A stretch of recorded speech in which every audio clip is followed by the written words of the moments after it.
Tout le monde est d'accord dans le pays. Une enquête commandée par mon groupe indique 94% de personnes favorables à cette mesure, ce qui laisse peu de place à des marges d'erreur. Les nombreuses pétitions qui nous ont été remises, comptant à Brest par exemple plus de 25 000 signatures manuscrites, sont également la preuve qu'aujourd'hui, nous faisons entrer une revendication citoyenne à l'Assemblée nationale. En 2008, le gouvernement écossais a supprimé les frais de stationnement en argumentant précisément que faire payer le parking à l'hôpital constituait une barrière aux soins. En 2022, et ce point doit mériter, me semble-t-il, notre attention collective en tant que parlementaires, en 2022, c'est le Parlement de l'Irlande du Nord qui a adopté une loi pour rendre l'ensemble des parkings des hôpitaux gratuits, ce qui interviendra dès l'année prochaine. Je commence par ces exemples pour rassurer les collègues qui auraient des inquiétudes et montrer à tout le monde que la gratuité des parkings des hôpitaux est possible. Alors pourquoi y a-t-il un problème? Eh bien, une évolution de fond a marqué nos concitoyens ces dernières années. Les parcs de stationnement des hôpitaux sont devenus progressivement payants. Une indignation large et légitime a saisi nos concitoyens, d'autant plus que cela fait suite à une logique comptable et de management qui, à l'hôpital, fait souffrir les personnels soignants et non soignants et dégrade les conditions de l'accueil. L'hôpital souffre d'un déficit de ressources qui est à mettre au regard de l'insuffisant montant des recettes par rapport aux besoins. La Fédération hospitalière de France indique que la hausse des besoins, le sous-financement de l'inflation et la non-compensation de certaines revalorisations produisent un déficit global de 3 milliards d'euros pour nos hôpitaux. Cette situation n'est pas nouvelle. Et c'est face à ce problème que plusieurs hôpitaux ont fait le choix de rendre leur parking payant. C'est l'insuffisant soutien aux hôpitaux publics qui a entraîné la marchandisation de leurs places de parking. Cette solution sous contrainte, pour compenser des capacités trop faibles d'investissement, voire pour dégager des ressources propres, est particulièrement inadaptée au secteur de la santé. De ce fait, des proches ne se rendent pas au chevet d'amis ou de parents malades. Quand ils s'y rendent, ils doivent payer. Certains patients, qui la plupart du temps peuvent se faire rembourser, ne le font pas par épuisement. Il s'agit d'ailleurs là d'un élément bien connu en matière d'études portant sur le non-recours au droit. Ajouter un obstacle administratif revient à s'assurer que les droits ne soient pas effectifs pour tous. Pour le personnel, les places ne sont pas toujours en nombre suffisant et j'attire votre attention sur le fait que les contrats courts qui malheureusement se multiplient à l'hôpital ne sont en règle générale pas couverts par ces dispositifs de places gratuites pour les personnels. L'ensemble du système de soins est donc concerné. En termes de principes généraux, les parcs de stationnement payants posent deux problèmes majeurs. D'abord, le stationnement accessible est un élément nécessaire pour la continuité des soins.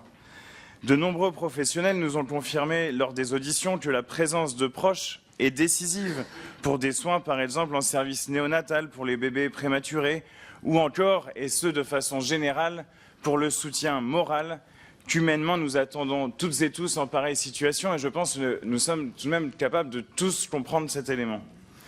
Ce soutien doit pouvoir s'exercer en dehors de la pression du départ, liée à des considérations financières par exemple. Ensuite, les prix pratiqués sont variables selon les villes, et certains hôpitaux comptent toujours, et c'est heureux, des parkings gratuits. Mais il s'agit là d'une rupture évidente et manifeste avec le principe d'universalité et de neutralité du service public, lequel suppose une égalité entre usagers et notamment ici du service public hospitalier. Alors pourquoi ces parkings payants sont-ils l'objet d'un tel scandale? Il faut, pour bien le comprendre, en revenir au principe de base du fonctionnement de la sécurité sociale. Nous cotisons pour garantir l'existence d'une solidarité inconditionnelle à laquelle nous sommes attachés. C'est la beauté de la sécurité sociale. Devoir commencer par payer en arrivant à l'hôpital ou se dire qu'une partie des cotisations vont à des concessionnaires privés chargés des parkings et à leurs actionnaires, c'est insupportable. Et l'argument de rationalisation a posteriori de cette décision se trouvait de l'existence d'une armée de personnes prêtes à se garer dans les parkings des hôpitaux qui ourdiraient des plans secrets pour s'emparer du maximum de places. Alors on appelle ça les voitures ventouses. Je souligne d'ailleurs que ce concept de voiture ventouse n'a absolument aucune définition juridique ni scientifique, qu'aucune étude n'existe à ce sujet. Et je vois que cela suscite l'hilarité de certains collègues, mais c'est vrai. Je veux dire, là, vous pouvez quand même entendre le sérieux du travail qui a été réalisé, écouter, et ensuite vous aurez le temps de réagir. Deux tiers des CHU ont un de leurs sites. Écoutez ce chiffre. S'il vous plaît, écoutez l'orateur. Deux tiers des CHU ont un de leurs sites ou leur totalité en dehors des centres-villes. Les fameuses voitures ventouses existent sans doute, je dirais. Ah, très bien. Ça, voilà. Heureusement, j'ai le soutien de l'excellent Monsieur Clouet. Alors, aucune étude dont n'existe à ce sujet. Je le répète, deux tiers des CHU ont un de leurs sites ou leur totalité en dehors des centres-villes. Donc, dans ces cas, si vous voulez, le problème des voitures ventouses ne se pose pas. Et lorsqu'elles existent, eh bien, il faut bien en revenir à l'origine du problème. C'est-à-dire que c'est aussi en raison du sous-investissement chronique qui limite le nombre de places de stationnement et qui a empêché les hôpitaux d'investir en la matière que ce problème peut se poser. Et donc, renvoyer un problème structurel au comportement individuel n'est, en matière de politique publique, pas raisonnable. On notera avec intérêt d'ailleurs que certains parcs de stationnement privés proposent des abonnements payants aux riverains sur des places de parking à l'hôpital. C'est-à-dire qu'elles institutionnalisent le principe de la voiture ventouse. Un scandale dans le scandale. Les parkings payants peuvent l'être en régie directe de l'hôpital ou par voie de concession. Ce second cas est majoritaire dans les deux tiers des hôpitaux et trois quarts des CHU qui ont opté pour cela. Aucun contrat ne nous a été fourni, ni par les directions des hôpitaux, ni par les concessionnaires ou leurs fédérations. Cette opacité est un véritable problème pour ce sujet d'intérêt général et laisse inquiet quant à l'avenir de ces partenariats publics-privés qui ont déjà eu des précédents malheureux dans le secteur de la santé. Nous avons en outre reçu une alerte qui devrait tous nous préoccuper quant au risque de contentieux juridiques contre les directions d'hôpital de la part des concessionnaires, notamment dans les endroits où tout existe, un parking payant et un parking gratuit. C'est d'ailleurs l'un des risques inhérents au partenariat public-privé d'exposer le contractant public à des contentieux particulièrement coûteux ou dont le seul risque limite sérieusement l'autonomie des structures publiques. Cette proposition de loi est simple, pragmatique et efficace. Elle instaure une obligation de disposer de parcs de stationnement dotés de places en nombre suffisant pour accueillir personnel et usagers, ce qui inclut bien entendu les proches et les patients. Pour accomplir cet objectif, elle prévoit l'obligation d'une résiliation des contrats de concession dans les 3 ans afin que cette gratuité ne soit pas remise au calendrier grec.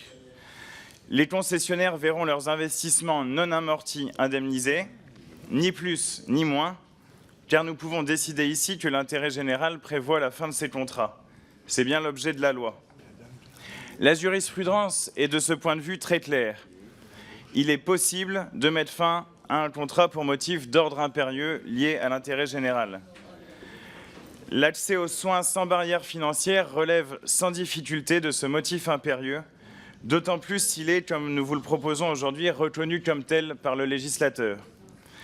Je vous rappelle à ce sujet l'avis du 5 mai 1995 du Conseil d'État, qui écrit, je cite, « qu'il appartient au législateur compétent pour fixer les règles concernant les garanties fondamentales accordées aux citoyens pour l'exercice des libertés publiques de déterminer les conditions d'accès aux services hospitaliers.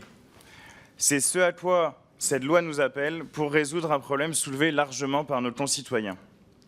Enfin, la loi prévoit que les coûts afférents à la gestion des parcs de stationnement ainsi que l'indemnisation des investissements non amortis incombent à l'État, conscient de la difficulté dans laquelle se trouvent les établissements publics de santé.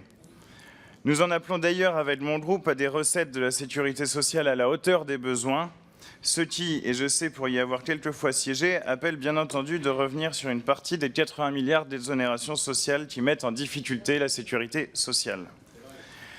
C'est bien la sécurité sociale et son esprit que nous défendons avec ce texte de loi, et c'est pourquoi j'ai grand plaisir de terminer de vous présenter ce rapport et cette loi sous le patronage d'Ambroise Croizat, qui l'a mis largement en place et qui disait ceci au sein même de cette Assemblée en 1950 « Jamais nous ne tolérerons que ne soit renié un seul des avantages de la sécurité sociale.